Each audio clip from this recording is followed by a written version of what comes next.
거부. 주택청약제도 재생 목록 중 사전청약입니다. 2021년 사전청약단지. 사전청약은 여기서 공급되는 공공분양만 해당됩니다. 각 단지 위치와 세부 내용은 거북이 주택교통계획 지도에서 입주자 모집 6개월 이내를 선택하시면 다 나옵니다.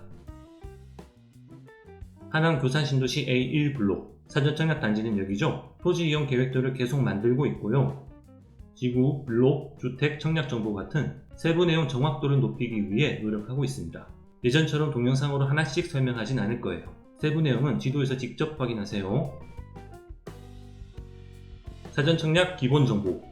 공공주택을 공급하는 과정은 이렇습니다. 설계를 하고 사업계획, 건축허가를 받고 주택공사, 주택을 지으면서 입주자 모집, 입주.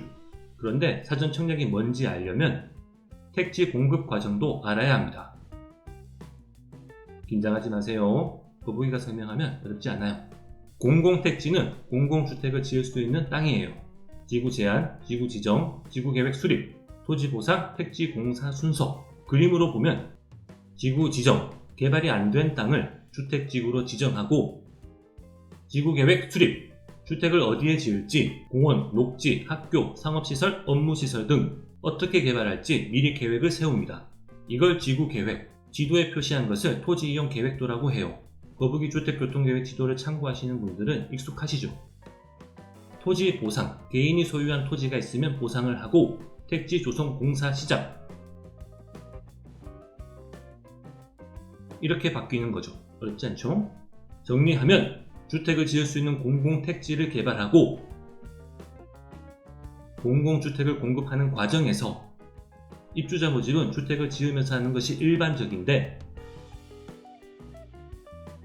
택지 공급 단계에서 미리 사전 청약, 그리고 본 청약 이렇게 2단계로 진행할 수도 있습니다.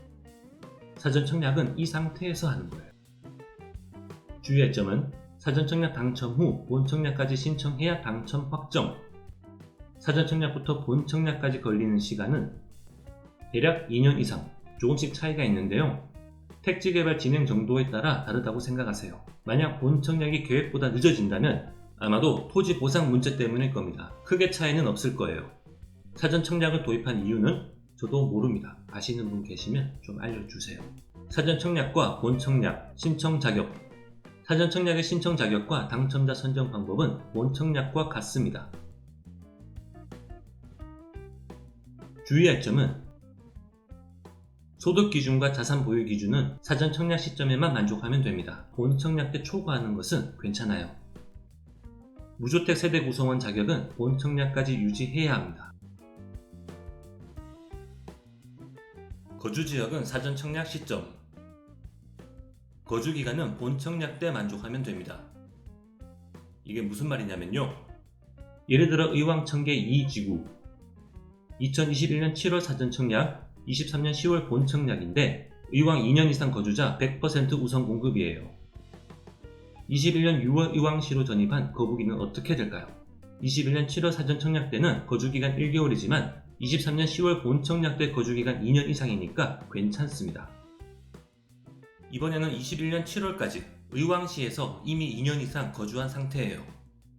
그러면 다른 지역으로 이사가도 괜찮습니다. 주의할 점은 주택 공급 기간에 꼭 얘기하세요. 거주지역은 사전 청약 입주자 모집 공고일 기준, 거주기간은 본 청약 입주자 모집 공고일 기준. 어렵지 않죠?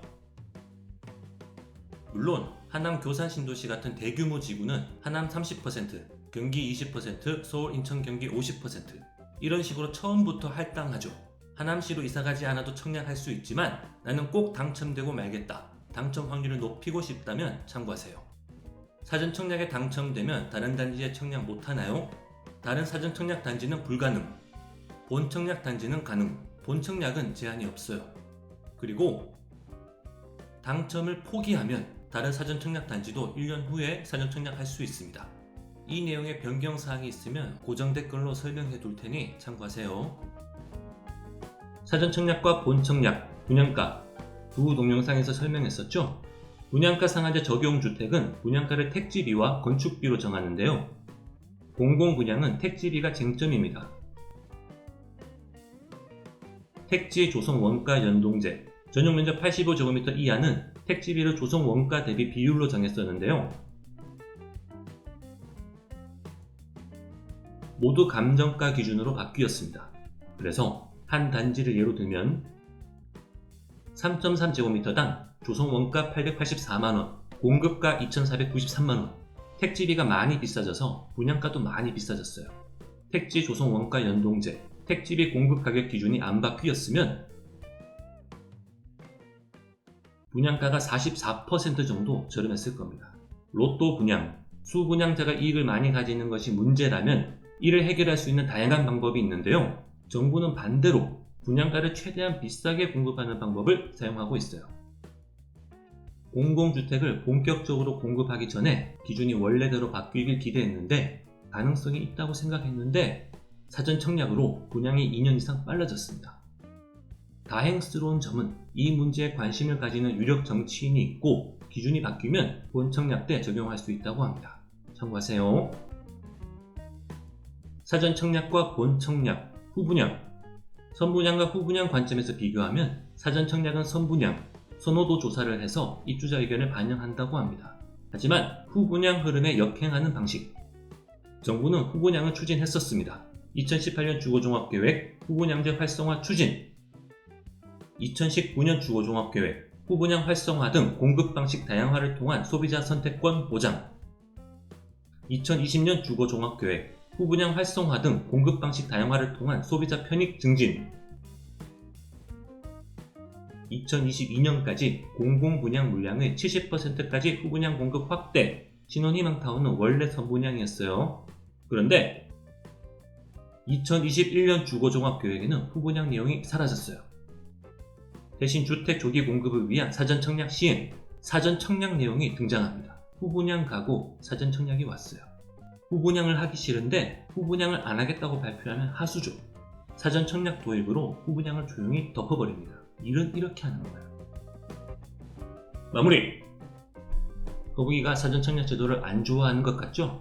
저는 주택 공급 시점을 앞당기는 것은 표면적인 이유고 진짜 이유는 다르다고 생각합니다. 아무튼 제 생각과 상관없이 정부가 추진하는 정책은 최대한 정보를 많이 드릴 거예요. 사전 청약에 관심 있는 분들은 참고하시고 궁금하신 점이 있으면 말씀하세요. 이상 거북이였습니다.